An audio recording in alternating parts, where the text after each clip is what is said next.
हरे कृष्णा कृष्ण सखी चैनल को आपण मानक स्वागत। आज आम आलोचना करवा श्री दामोदर अष्टकम विषय रे जहाँ कार्तिक मासरे प्रतिदिन गायन करा जाए। एही गीत माध्यम माँ यशोदा द्वारा बंधित दामोदर भगवान दिव्य लीला को वर्णना करा जाइछि। तो चलंतु एही गीतटा को सुनिबा। नमामीश्वरं सच्चिदानंद रूपम लसत्कुण्डलं गोकुले व्राजमनं यशोदाव्यूलोकलाधवमानं परामृष्टमत्यन्तो द्रुतगोप्या रुदन्तं मुहुर्नेत्रजुग्मं मृजन्तं कराम्भोजजुग्मेन शातङ्कनेत्रं मुहुर्श्वासकं पात्रिरेखङ्ककण्ठा स्थितग्राइवं दामोदरं भक्तिबाधम् इति दृक्ष्वलीलाभिरानन्दकुण्डे स्वघसं निमाजन्तम् आख्यापयन्तम् तदीये सीतागेषु भक्तिर्जित्वा त्वं पुनः प्रेमस्तं सदा वृत्तिबन्धे वरं देवमोक्ष न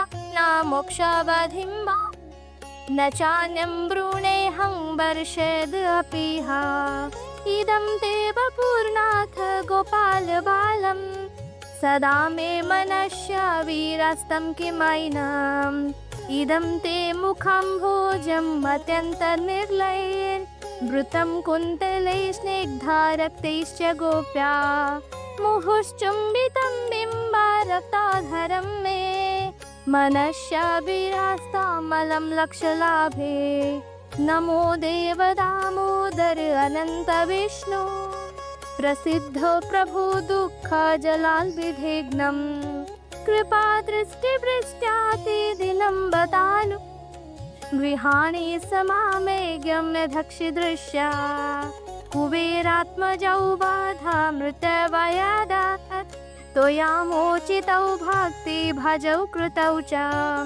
तथा प्रेम भक्तिं स्वकामे प्रयच्छ न मोक्षे ग्रहो मेस्ति दामोदरेह नमस्ते स्तुधाम्ने स्फुरदीप्तिधाम्ने त्वदीयधरायर्थ विश्वास्य धाम्ने नमो राधिकायै त्वदीयै प्रियाय नमो नंदनीलाय देवाय तुभ्यं।